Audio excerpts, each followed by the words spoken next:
Bismillahirrahmanirrahim. Assalamualaikum warahmatullahi wabarakatuh. Saat ini kita mencoba untuk mengkaji tentang plankton. Ini merupakan pakaian dari mata kuliah planktonologi. Plankton itu berasal dari bahasa Yunani yang berarti mengapung. Karena kita ketahui bahwa sebagian besar organisme laut itu bergerak melawan atau mengikuti arus. Namun berbeda dengan fitoplankton atau berbeda dengan plankton. Plankton itu bergerak dengan dipengaruhi oleh arus. Sehingga semua organisme yang pergerakannya dipengaruhi oleh arus itu dikategorikan sebagai organisme planktonik.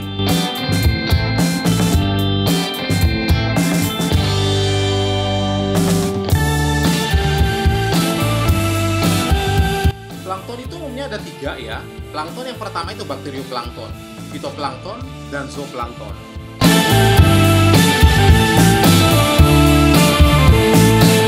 Oke, kita coba lihat bakterioplankton. Bakterioplankton itu merupakan kelompok plankton yang terdiri atas organisme yang tidak berklorofil. Beberapa bakteri ada di sana. Micrococcus, Sarcina, Vibrio, Bacillus.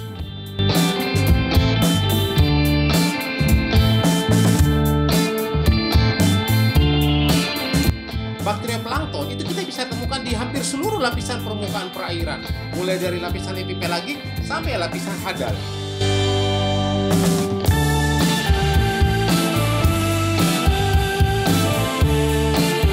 Oke, kita coba lihat yang kedua. Yang kedua itu fitoplankton. Ini merupakan tumbuhan planktonik yang berklorofil dan umumnya bersel tunggal, hidup di badan air. Semua proses biologinya itu berada di badan air.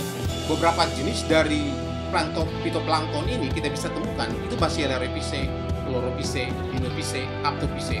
Dan memang karena dia bersel tunggal, maka sebenarnya proses fotosintetiknya berjalan sangat baik itu di badan air ataupun di permukaan perairan. Sehingga memang fitoplankton ini lebih banyak hidup pada lapisan permukaan perairan. Karena pada lapisan permukaan perairan banyak terdapat cahaya yang memungkinkan proses fotosintetik berjalan dengan baik. Nah, ini dia contoh fitoplankton. Fitoplankton itu banyak. Terdiri dari organisme-organisme dari Bacillus repice dan memang hidup di bagian permukaan perairan. Oke, yang ketiga zooplankton. Ini merupakan hewan yang planktonik, hidup dan melakukan proses kehidupannya itu di badan air. Ada beberapa zooplankton yang ada, protozoo, Coleotrata, Ctenophora. Ini contoh zooplankton.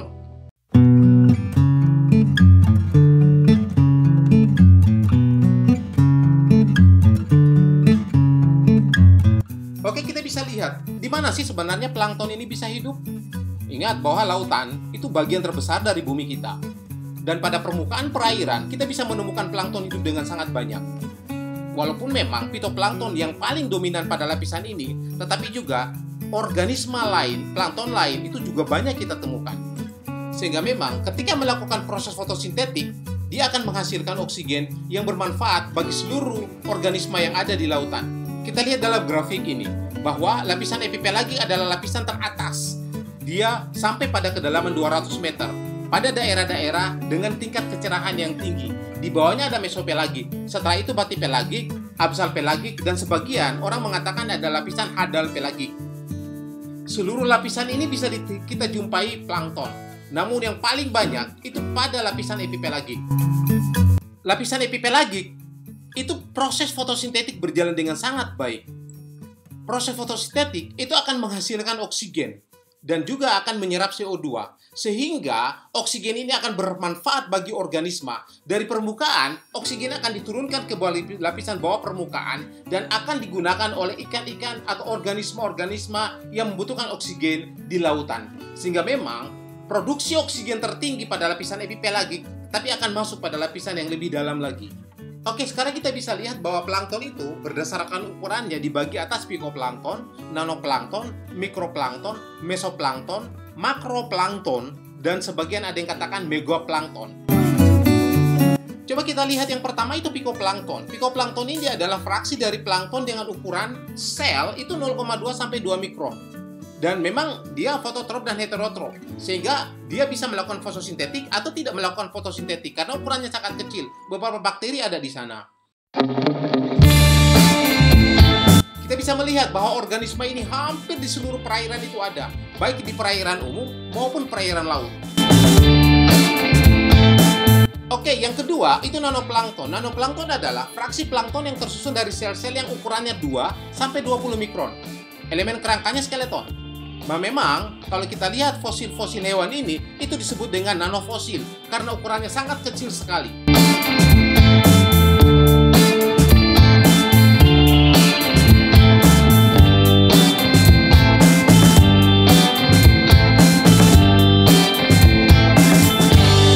Oke, yang ketiga adalah mikroplankton ya. Mikroplankton ini adalah plankton dengan ukuran 20 sampai dengan 200 mikron ya. Dan dia paling banyak ditemukan di permukaan perairan karena yang paling banyak ini adalah Basilariopice dan beberapa jenis fitoplankton yang banyak kita temukan di permukaan perairan. Juga beberapa zooplankton kita temukan.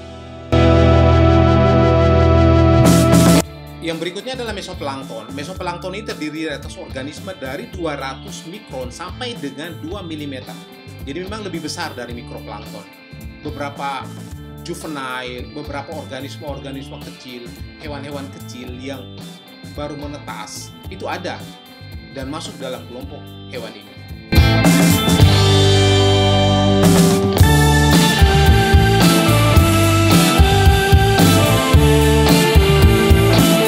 Yang keempat, makroplankton. Ukurannya lebih besar lagi, mulai dari 2 mm sampai dengan 20 mm. Beberapa kopepod kita temukan masih ada dalam ukuran ini. Kemudian, Chaetognatha ada juga. Euphasid juga kita temukan. Beberapa ikan-ikan kecil juga masih masuk dalam kelompok makroplankton ini. Karena memang makroplankton dia lebih besar dari ukuran mesoplankton.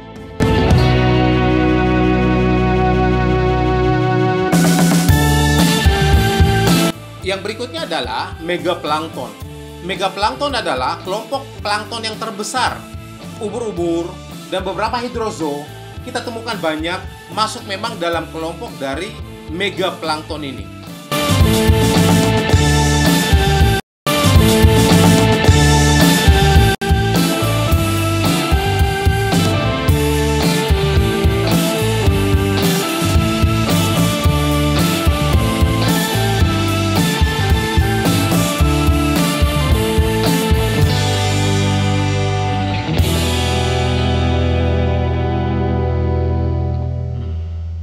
So, bagaimana plankton itu bisa beradaptasi dan hidup di perairan? Coba kita lihat kajiannya.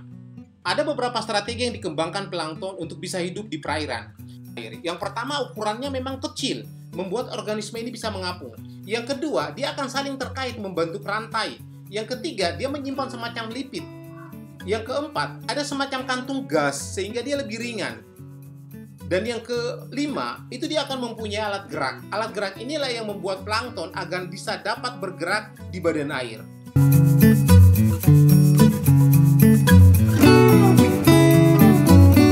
Ya, ini adalah contoh dari beberapa plankton yang memang ukurannya sangat kecil dan dia bisa mengapung di permukaan.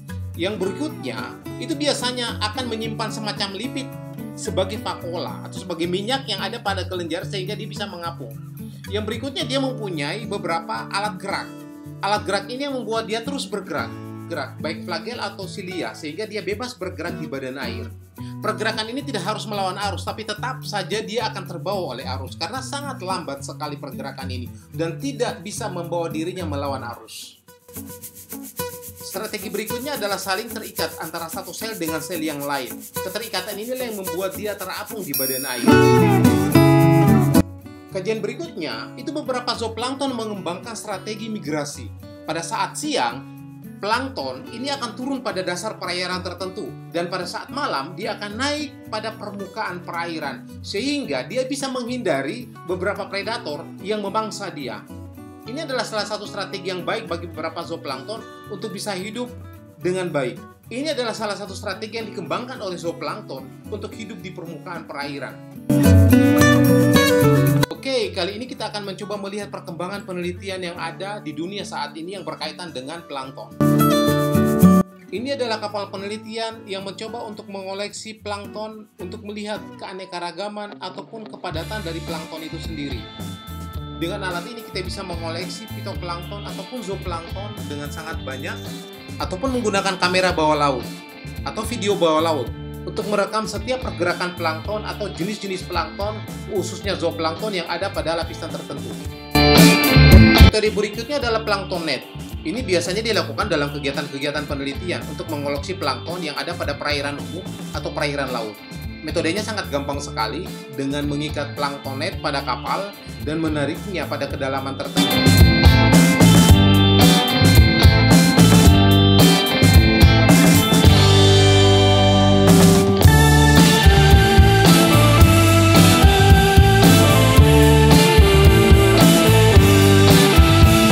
Setelah pengoleksian plankton, itu kemudian diidentifikasi di bawah mikroskop.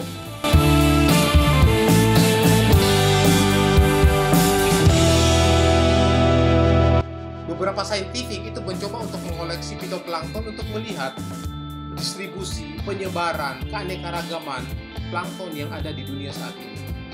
Saat ini penelitian plankton sudah sangat maju. Beberapa penelitian yang dilakukan oleh NASA itu mencoba untuk mendeteksi pergerakan klorofil permukaan untuk melihat sejauh mana kepadatan klorofil di permukaan. Ini ada kaitannya dengan tingkat produktivitas perairan. Dari tahun ke tahun, pola ini bisa dilihat dan digambarkan dengan model yang sangat baik sekali. Dengan model ini juga kita bisa melihat pada daerah-daerah mana terjadi upwelling. Karena daerah upwelling adalah daerah dengan tingkat produktivitas yang cukup tinggi.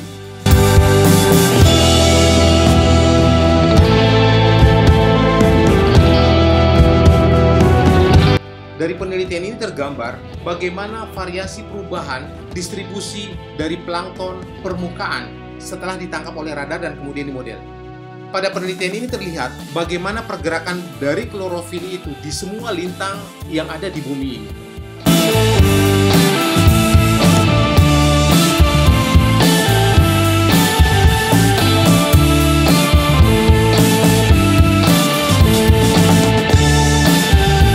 Penelitian mengenai plankton saat ini yang dilakukan NASA sudah sangat maju sekali. Bahkan beberapa penelitian itu digunakan untuk melihat pengaruh dari global warming terhadap suhu permukaan atau terhadap dampaknya terhadap permukaan bumi ini. Dengan melihat pergerakan-pergerakan dari zooplankton, dari fitoplankton, atau dari kokolithopora. Dari hasil penelitian yang dilakukan oleh NASA terlihat bahwa pergerakan-pergerakan arus laut dan pergerakan dari kepadatan fitoplankton ataupun zooplankton itu sangat berkaitan dengan efek global warming. Dan ini terlihat dari model-model yang dilakukan. Beberapa jenis-jenis terlihat banyak dan terlihat sedikit dengan pola-pola sebaran ini. Modeling ini sangat baik sekali untuk menggambarkan bagaimana pengaruh global warming terhadap populasi fitoplankton yang ada di bumi saat ini. Dan ini sangat baik sekali dikaitkan dengan keadaan-keadaan bumi saat ini. Ingat bahwa global warming adalah gejala dunia yang sampai saat ini mempunyai pengaruh terhadap populasi kehidupan yang ada di muka bumi ini. Oke, yang berikutnya kita coba melihat pentingnya plankton ini, fitoplankton dan zooplankton bagi bumi dan manusia. Oke, manfaat fitoplankton yang pertama adalah dasar dari rantai makanan. Ingat, fitoplankton adalah tumbuhan sel tunggal yang melakukan proses fotosintetik dengan sangat baik. Dia akan menghasilkan energi, dan energi ini akan dibutuhkan oleh zooplankton dan organisme tingkat atasnya. Yang kedua, fitoplankton akan terus melakukan proses fotosintetik untuk memproduksi oksigen dan menyerap CO2, sehingga ketersediaan oksigen di permukaan itu sangat-sangat banyak. Lebih dari 50% oksigen di bumi dan di atmosfer itu diproduksi oleh fitoplankton.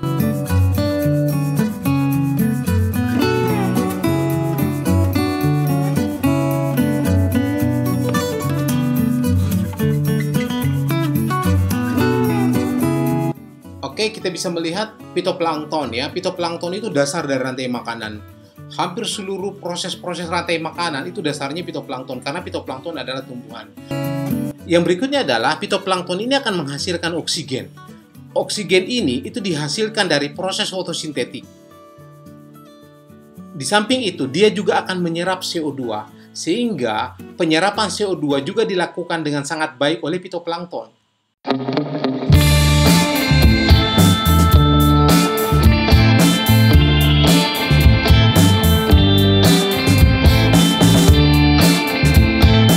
Walaupun demikian, fitoplankton juga bisa berbahaya karena merupakan penyebab dari beberapa blooming fitoplankton. Biasanya akan muncul red tides kalau memang beberapa perairan terdapat tingkat nitrat yang cukup tinggi. Ini adalah gambar dari blooming yang terjadi beberapa daerah yang ada di bumi ini.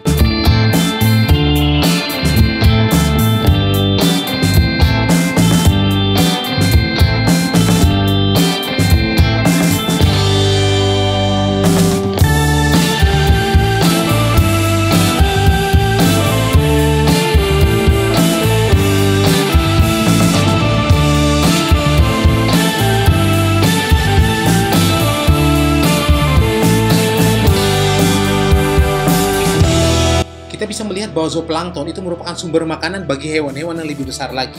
Beberapa jenis-jenis krill yang merupakan zooplankton itu akan dimakan oleh ikan paus.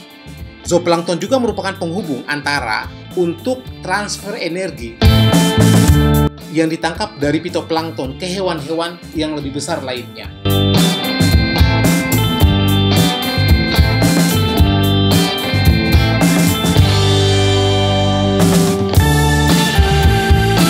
Plankton adalah organisme yang penting bagi bumi.